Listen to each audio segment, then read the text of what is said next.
nakakahatak po siya ng viewers. Ayun, panghatak po ng viewers yung natural sound na meaning ng ASMR. Ayun. Natural sounds. Ayun. Dati hindi ako gumagamit ng hashtag na yon kasi hindi ko siya naintindihan. Tapos, pinaliwanag siya sa akin ni Mami Isa and Isaak Vlog.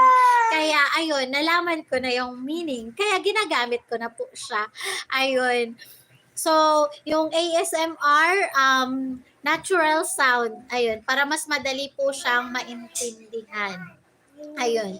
No effects, basta yung paghiwa-hiwa, kaya trending siya kasi yun, natural sounds po siya. Tapos, yung ano po, tawag nito, quiet. Wala pa yan, oh.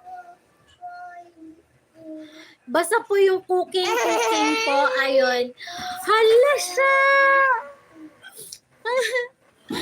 Ma'am Colleen, maraming salamat po. Nakadami na ako sa'yo.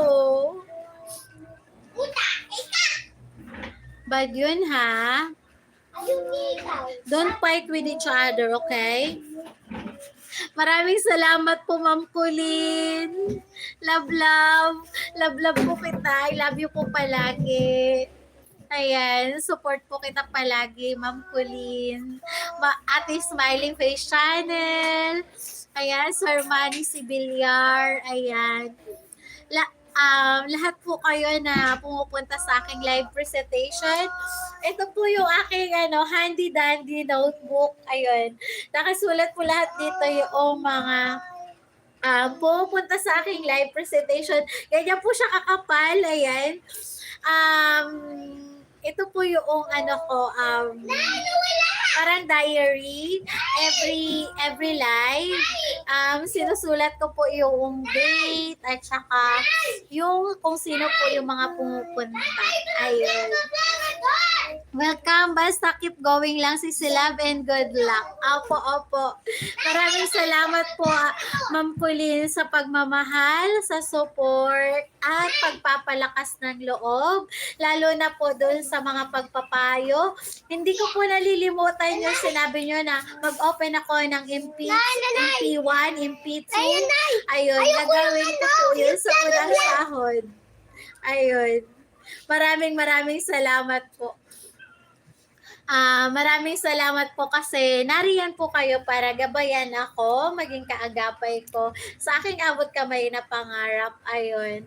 At alam po, along the way, marami pa akong matututunan kasama po kayo. Kaya ayun. Maraming salamat po sa mga pagbabahagi nyo po ng dagdag kaalaman. Ayun. Na nagagamit ko po sa tunay na buhay. Sa tunay na buhay po talaga. Ayun. Maraming salamat po. Wait lang po.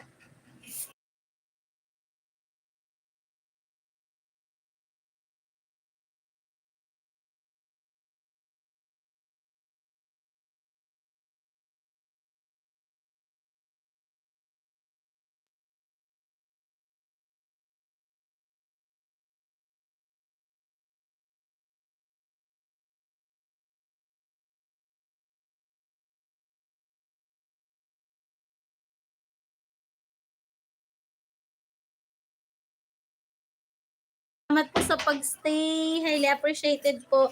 So, ayan. Magbabackread po ako. Magbabackread po ako ulit. Ano po yun? No. You stay with your tatay, please. Nanay is writing.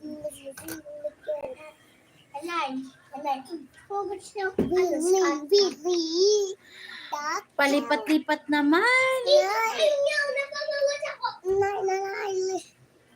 You need to decide what do you want to watch together. You're interrupting me while I'm having a live. Ala, matumba!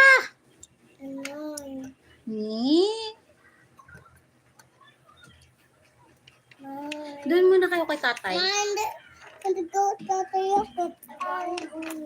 Bakit angry si tatay? What did you do?